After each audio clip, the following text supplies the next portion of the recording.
Donald Trump is in desperate need of a safe space right now because even though Chuck Schumer's capitulation means a likely end to this government shutdown, Donald Trump's political woes are far from over. He is historically unpopular. His economic policy is idiotic, and he was pressed on all of this by Laura Ingraham, who would not give him that safe space in an interview on Fox tonight, in which she didn't just grill the failures of his White House, surprisingly, but brought up and actually leaked a scandal between Donald Trump and Melania, a fight that they are having right now that is blowing up in his face. We are going to get into it all, but before we do, if I could quickly ask you to leave a like on this video, and if you haven't already and you enjoy our channel, to hit that subscribe button because it goes a long way in supporting our work. Now, before we get into how Laura Ingraham brought up a fight between Donald Trump and Melania on air, much to his chagrin, I want to start with the other issue Donald Trump is furious about, and that's being pressed on affordability.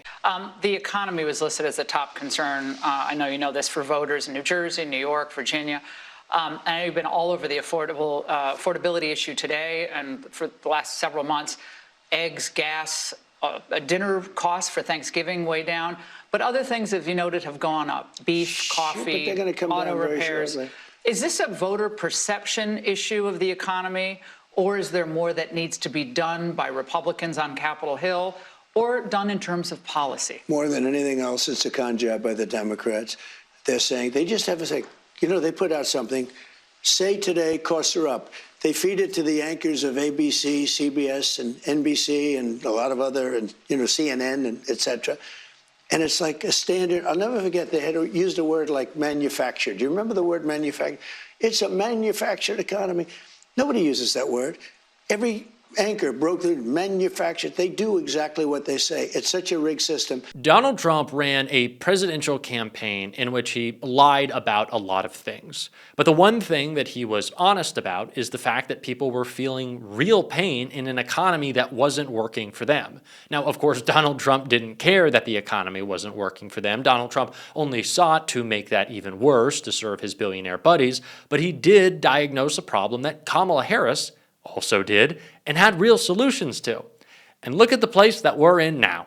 Donald Trump is flipped the script, and a year later, he's saying the issue of affordability doesn't even exist. Those groceries that he loved to talk about, he's saying they're getting cheaper. It is just not the case. And even Laura Ingraham of all people, on the Fox propaganda outlet, smells bullshit. And it's not just around the issue of affordability of everyday goods. It's also about people's inability to soon afford their health care. But Donald Trump has his most idiotic plan yet, and it's not 2 weeks away. And why?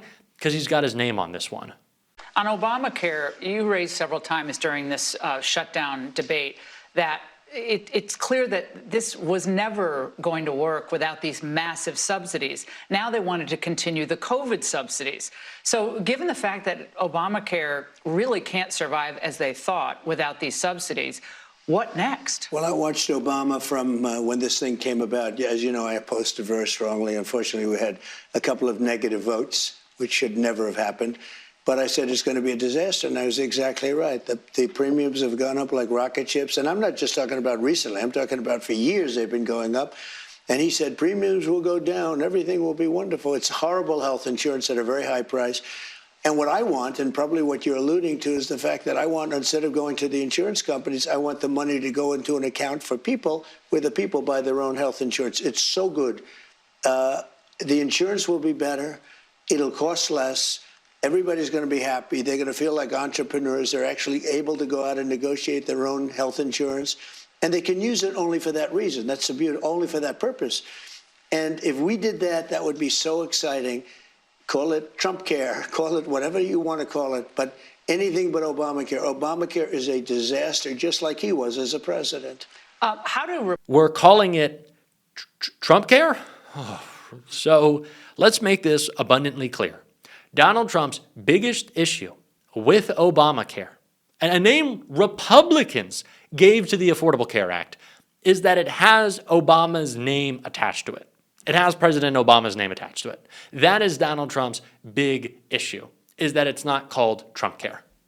Like, he couldn't tell you any policy specifics that he's upset with. He doesn't understand. He just knows he's pissed that poor Widow Donnie isn't getting enough praise. And so what does Trump do? He freaks out like the child that he is, and trying to make himself feel better, he has taken on a new project. And that is his ballroom, which is apparently the cause of a fight between Trump and Melania that Laura Ingraham just brought up on air. It'll be a large, beautiful, they had an event the other day. They could hold, with tables, they could hold 79 people.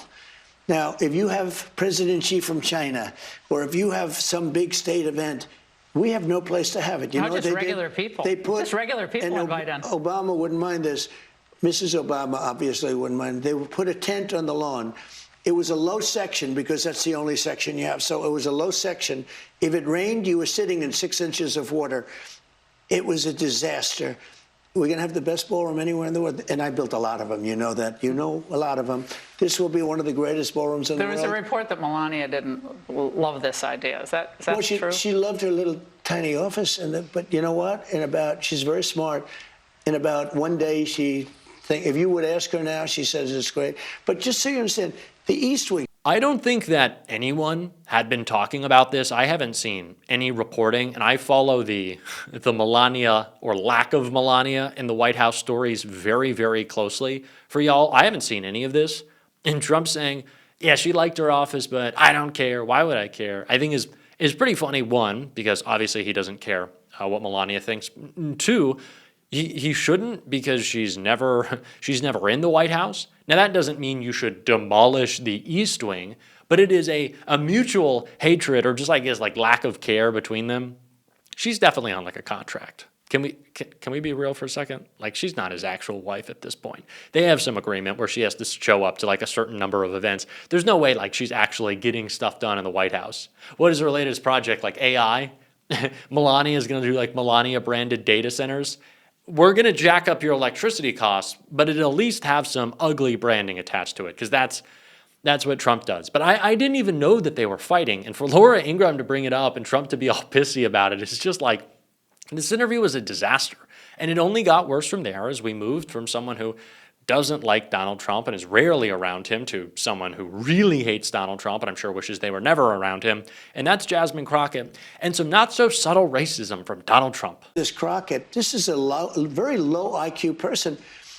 And I look at somebody that comes from Somalia where they don't have anything. They don't have police, they don't have military, they don't have anything. Wow, Donald Trump was racist there. Is anyone shocked? Is anyone shocked that Donald Trump was like, Jasmine Crockett, I don't like her and she's not smart because she's black, and also I don't like these other black people. It's like, oh yeah, okay. Not even a shocker at this point. Laura Ingraham, unflinching, she's like, yeah, this is the normal Fox programming. She's like, can you actually tune it up, Donald? As Shiv Roy termed her husband's news operation, or father's news operation in Succession, could you just uncork the bigot spigot? Just let it flow? Like, that is what he is doing. The association is this thin. It's racism, blatantly, from Donald Trump. And to talk about IQ points during this interview is a crazy choice by Trump, considering his new housing policy has nothing to do with building, has nothing to do with regulation, has nothing to do with zoning. What is Donald Trump talking about is his quick fix to get young people houses? Take a listen. Your housing director has proposed something that has enraged your MAGA friends, which is this 50-year mortgage idea. So a significant MAGA backlash, calling it a giveaway to the banks and simply prolonging the time it would take for Americans to own a home outright. Is that really a good idea? It's not even a big deal. I mean, you go from 40 to 50 years, and what it means is you pay something less from 30. That some people had a 40, and then now they have a 50. So Donald Trump didn't take his own SATs. So I would not expect the man to understand math. But if you, my God, if you extend how long interest is compounding for, you will have to pay that interest longer, which will mean you're paying more in interest. Does he not get this? Does he not get so instead of paying, I don't even want to explain it to him. It'd be like explaining physics to a fish. That's Trump. If we just make it longer, then the generational debt will saddle families and completely upend our economic system. Does he not get that you would, in the end, pay way more? That really you're just like saddling yourself with a lifetime of renting, but in a different, worse form? You would pay more for the house because how does he not get, I don't even know. I don't want to reason with him. He's a stupid person. He's a stupid person. And he makes it clear. Do in life. I figured things out. But it's so, President Xi was willing to do the rare earth thing, that's magnets.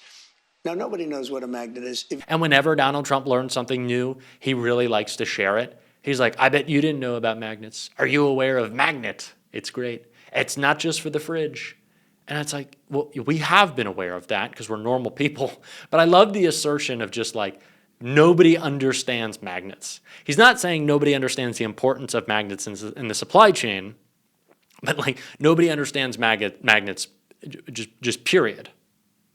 Again, this might be one of the stupidest interviews we've ever had from Trump, which is like impressive to say. And he only kept it going because that's what he does, saying this right here. So, I want to get along with countries if possible. You know, people are shocked. Remember, Hillary Clinton said, we'll be in a war. I stopped 8 wars in the last 9 months. I don't want to be in wars. If I am in a war, we're going to win the thing fast, and it'll be violent. But you know what? I don't want to be in a war. Okay, so we've covered a lack of understanding around interest. We are confused about magnets. We're so bad with numbers. Now we're doing 8 wars. It's up to do you all empathize with me right now? I don't even know. I don't necessarily have a response to any of this.